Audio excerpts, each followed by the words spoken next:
Hey everybody, today I want to talk about top rope anchors. So this is pretty much the most basic top rope anchor you can build. We got two connection points and we come down to a master point here with two carabiners opposite and opposed, and that's where our rope goes through, and this is what we climb off of. So that's your most basic top rope anchor. But what I want to focus on today is this master point. We got two carabiners here, opposite and opposed, and the reason we have to have two is because a carabiner does have some inherent flaws, and they all revolve around the gate.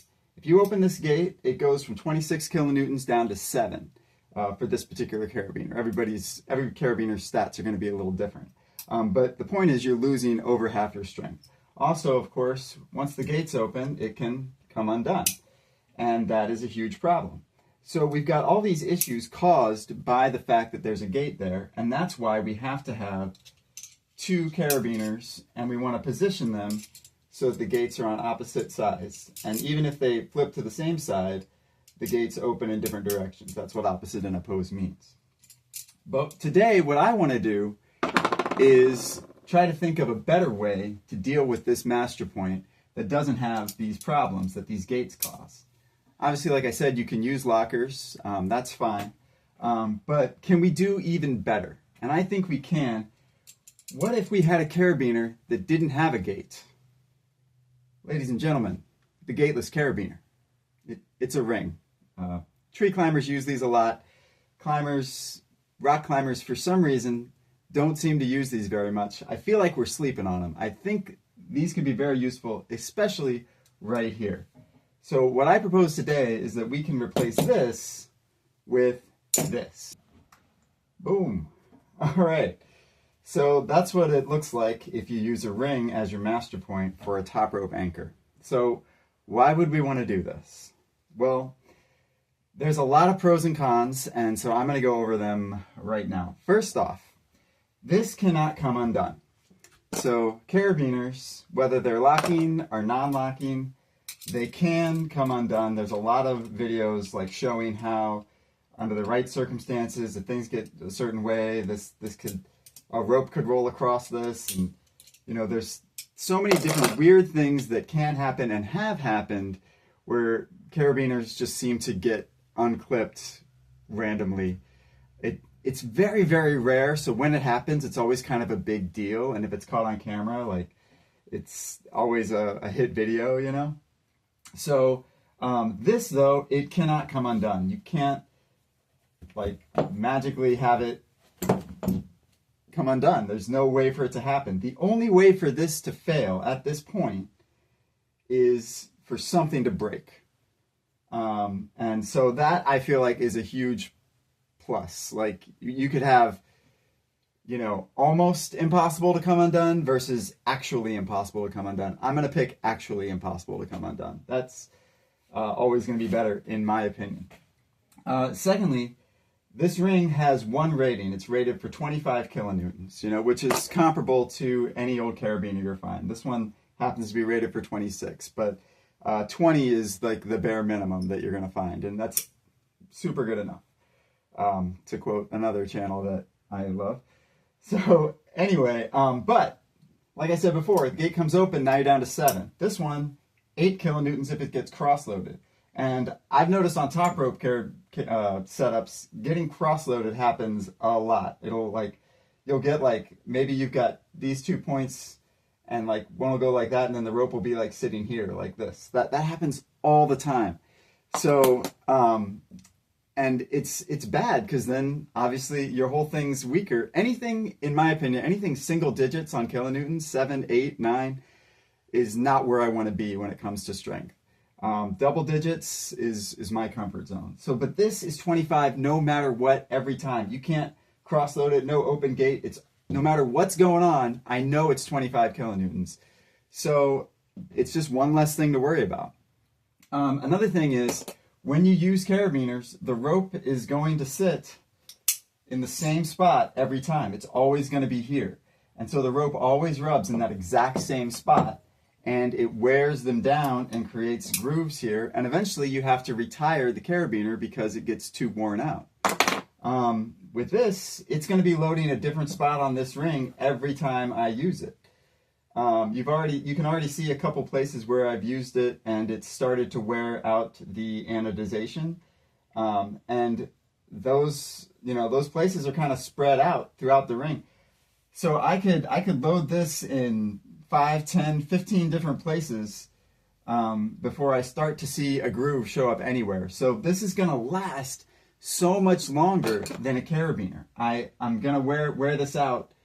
I don't think I'm ever going to wear this out, honestly. I don't think I do enough top roping to start to see a groove form on this anywhere. Now, if this was like in a fixed outdoor place where people climbed there all the time and they used the same ring all the time, which you see on like permanent anchor rings, those you do see them wear out. I just can't imagine wearing out this ring.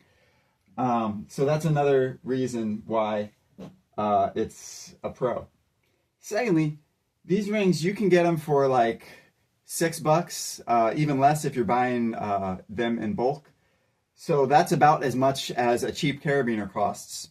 So one ring costs about as much as one carabiner. So if I need 2 carabiners to do this safely, but I only have to use one ring, it costs half as much. Say you like to use lockers, then it costs way less. These are like $15 at the least. Some of them are $30, $35. I've seen a nice locking carabiner with a lot of bells and whistles, like a triple lock auto locker, as high as $50. So if you are the kind of person who likes to use 2 lockers right here, this is going to be even less likely to come undone than 2 lockers, because it can't come undone, and it's going to cost you way less. So you're saving money just on your initial cost, and you're saving money in the long run because it's going to last longer than 2 carabiners because of what I just mentioned before. So big money savings all the way around. Also, one ring is going to weigh less than 2 carabiners, so that's going to be lighter in your pack. Not a big plus, but still a plus. So those are all the pros that I can think of off the top of my head. So here's a couple of cons that you should be worried about. Oh, well, you shouldn't be worried about them, but that you might want to think about. First off, this ring it's just one thing, right? Instead of 2. So what's that going to mean? That's going to mean that you've got a smaller radius that the rope is going over right here. If the rope's going over 2 things, that's a little bit wider radius. And a wider radius is going to be easier on your rope. Also, it's going to cause less friction. Now that could be a plus or a minus, because sometimes when you're top roping, oftentimes you want more friction at this point to try to make the climber have a little bit more friction in the system when they fall, so it pulls the belayer off the ground less. If you're belaying a big climber and a small belayer, you want as much friction here as possible to kind of deaden that impact force when they fall. But sometimes you want less friction. Let's say you've got a kid who's climbing, who's struggling a lot, and the belayer is actually like trying to pull them up the wall. You want to have as little friction here as possible to help facilitate that. So it's really situational whether you're trying to have more or less friction in your top rope anchor. But in general, most of the time, people want a little more. So this is going to give you a little less, so that might be a con. The big one that a lot of people are going to point out, this is not redundant. Everything in the anchor is supposed to be redundant. You've got 2 connection points. They're isolated so that if one fails, the other one still works either way, right? So you're supposed to have redundancy here as well. Well, why did we ever need that redundancy in the first place? Well, it was because of the gate, right? There was a chance these biners, even locking ones, could come undone. So everybody was like, we really need a backup there. And so redundancy is introduced at this point. You take away the possibility of failure from the thing coming undone, you take away the need for redundancy. The only way this is going to fail, like I said before, is if something breaks. And anything catastrophic enough to break this carabiner is going to break your rope, probably this sling. All that's going to break first. Your soft goods are way, easier to get broken than your hardware. So there's no need to back up something when something else was already going to break first. You back up the weakest links of the chain, not the strongest links of the chain. So if you're climbing on one rope and you point out, hey, that's not redundant, well, your rope's not redundant, your belay device is not redundant, your belay loop on your carabiner isn't redundant, that your belayer's devices, there's a lot of parts of the system that aren't redundant because they don't need to be. This one now doesn't need to be. That's my opinion, but I think anybody that thinks about it would agree. So there's your cons. You've got not redundant, you've got less of a radius here for less friction, and it might be a little harder on your rope. Here's why I'm not super worried about those cons. I already went over the redundancy thing. The friction could be a plus or minus, so I'm not super worried about that. And like this being hard on your rope because it's a low bend radius, well, I don't know about you, but I've gone sport climbing a lot. And when you go sport climbing, you're on a quick draw when you fall, and you take a huge whipper on just one carabiner. And you do that all day. And that's exactly what these ropes are designed for. That's what these carabiners are designed for. That's what all this stuff is made to do. So if you can take whippers on a quick draw running through one carabiner all day long, you can't tell me that you can't top rope on this. Now, I've talked a lot about why I think a ring is a good idea here. I just want to take one quick moment to point out that it's got to be a ring that's designed for this, okay? You can't just take a key ring and throw it on here and be like, oh, it's a ring. It's what the guy on the internet said works. You've got to look for one that's made for climbing. Like I said, tree climbers use these all the time, so they're built for having ropes going through them. They're designed for this kind of use case in the tree climbing environment. And I just think that rock climbers are sleeping on rings, and I think they could be useful, and this, I think, is the perfect application. So I think a ring and a top rope situation is a good idea. But that's just my opinion. And let's say you don't like all those cons. You don't like the non-redundancy, you don't like all the other stuff. You can fix all of that by doing this one simple thing. Boom. Now all those cons are gone. Now you've got redundancy, you've got a wider radius, and if you want to make it even safer, you could put a locking carabiner there. If you want to make it even safer than that, you could use 2 rings. Why not?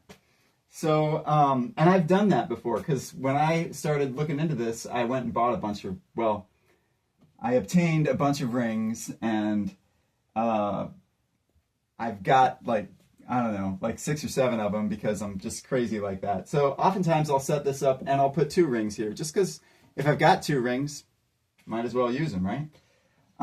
So you might be thinking, how does this even work though? When I set this up, I tie my slings, and then I clip in my carabiner. Without being able to clip in, how do I get this ring to go here? And isn't it like way harder to put a ring in than a carabiner because you don't have that convenience of being able to clip? Well, it doesn't have to be. As long as you know what you're doing and you plan ahead, it's actually just as easy to set up a top rope with a ring than with a carabiner. So I'll show you how to do it in a couple different situations, and it's actually very, very simple. So first off, all you've got to do is know when to capture the ring. So it's pretty simple. With a sling, all you do is you take your sling, and before you clip in your second connection point, you just capture your ring. Boom. And then it's on there. Now, obviously you're not done yet because you've still got the issue where if one fails, it's going to slide right through. So you've got to tie that knot. You can use an overhand. You can use figure 8, whatever works. I'll just do an overhand. Actually, I think that's figure 8. Anyway, and there, you're good to go. So that's how to do that way. There's a lot of other different types of setups you might want to do though. Let's say you're a fan of the quad anchor. All right, no problem. I got a quad anchor over here.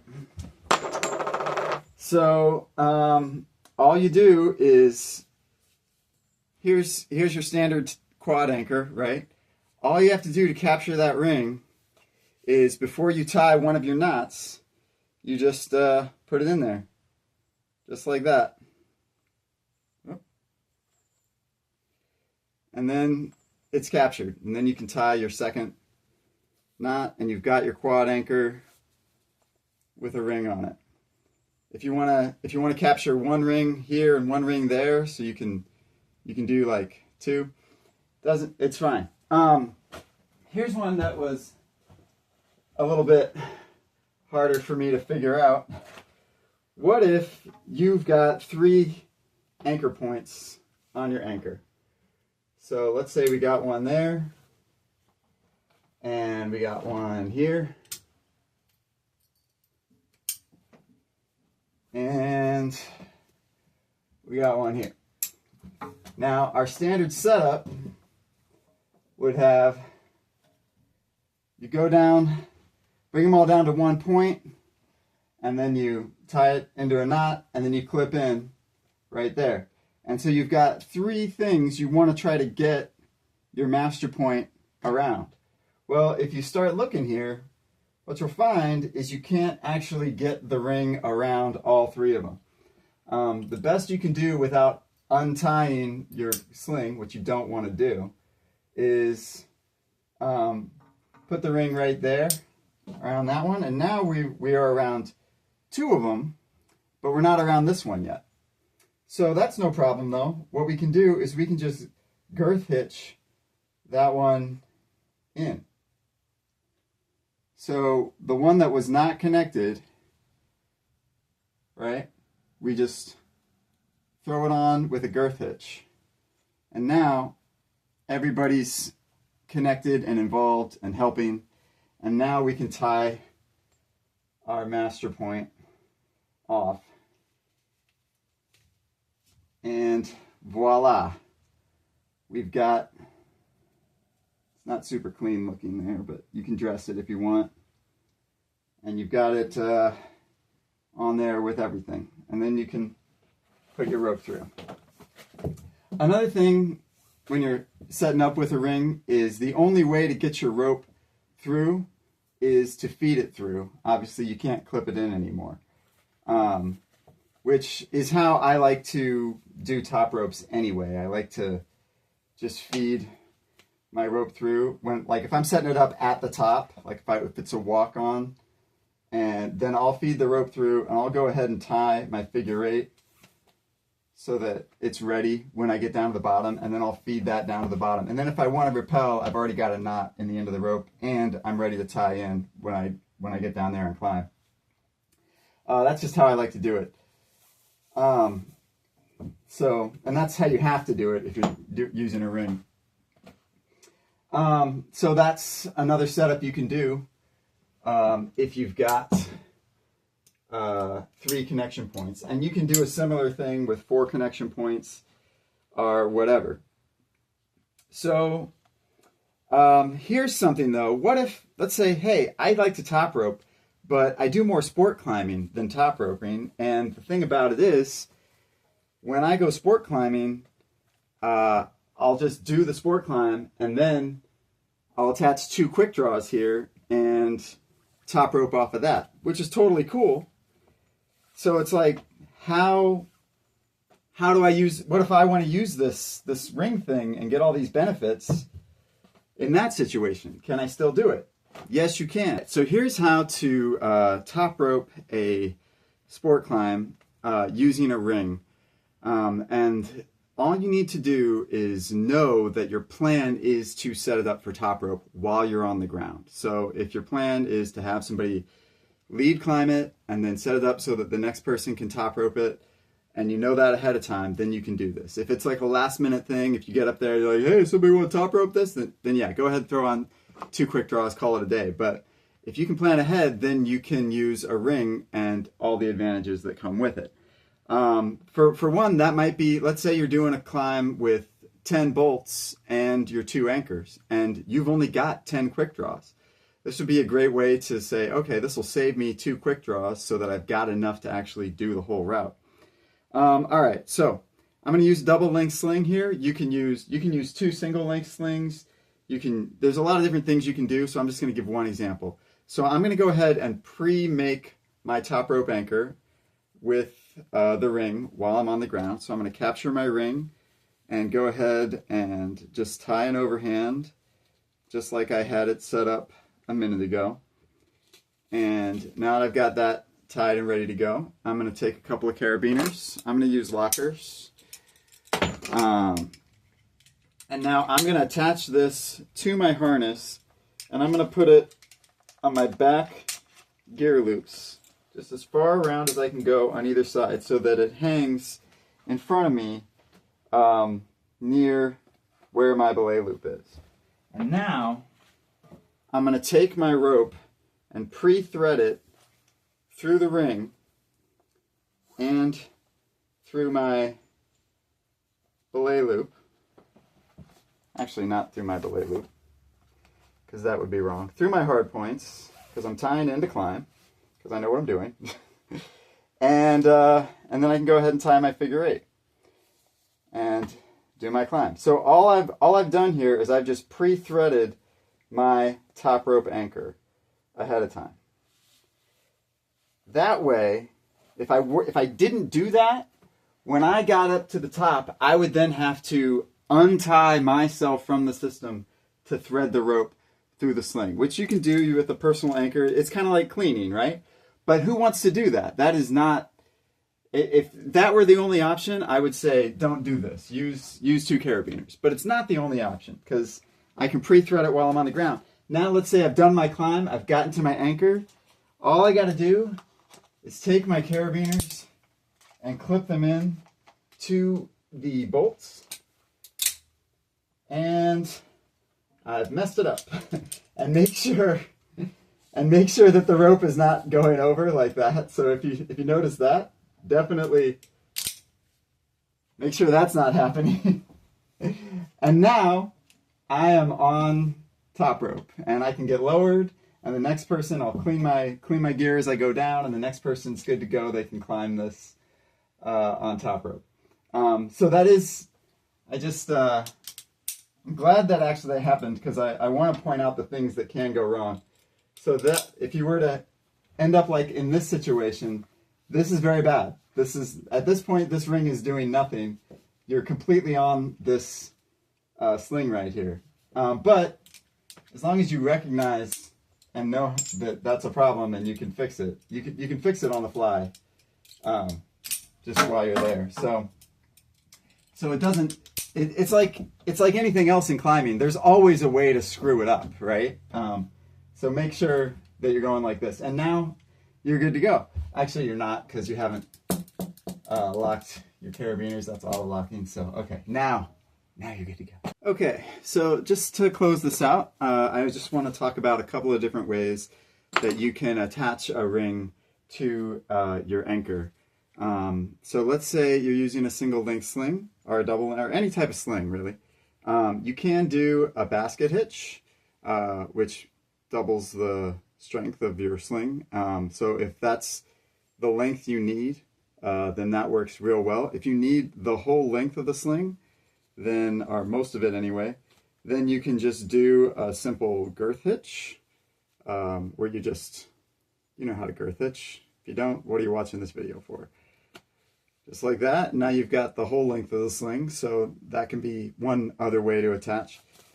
Let's say I like to build my anchors with static line. This happens to be a dynamic line, but we can pretend it's static.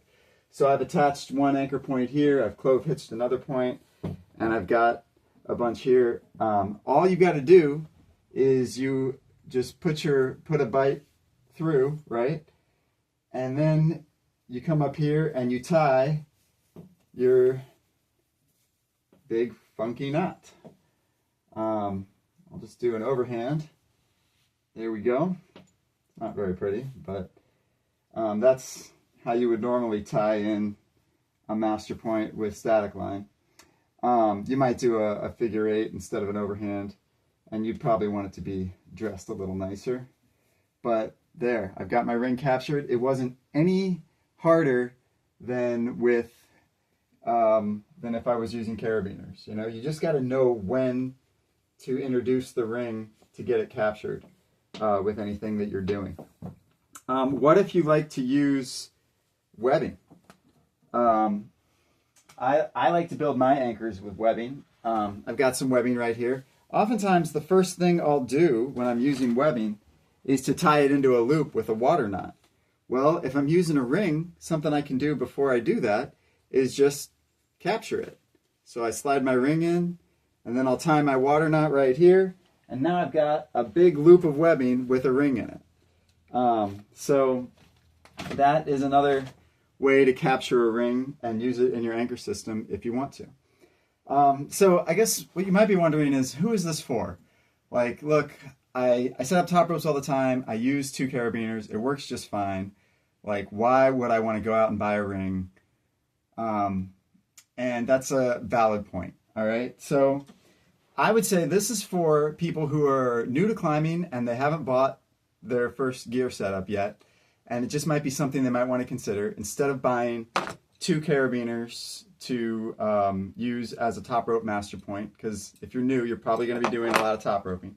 You might want to buy a ring. It'll save you some money and it should work just fine. You might buy 2 rings if you're worried about redundancy. And then when you get into multi-pitch, a lot of people like to use a ring as a master point for their multi-pitch anchors as well. So that's kind of a thing. That's like the only place I see climbers now using rings. Another person it might be for is a guide who takes people top roping all the time. Maybe you're a guide and you take people top roping so much that you've already worn through 1 or 2 sets of carabiners that you use as your master points. And so this would be perfect for you because you can just buy like a couple of rings. You can buy them in bulk. You can get 2 rings on Amazon that look to be completely reputable. You know, Amazon could be a little sketchy, but you can get 2 rings for $10, so $5 each, and they're going to last you so much longer than your next set of carabiners. So if you're somebody who's doing so much top roping, like, you know, taking people out, and you're burning through carabiners, this might be a great option for you. All right, one last thing.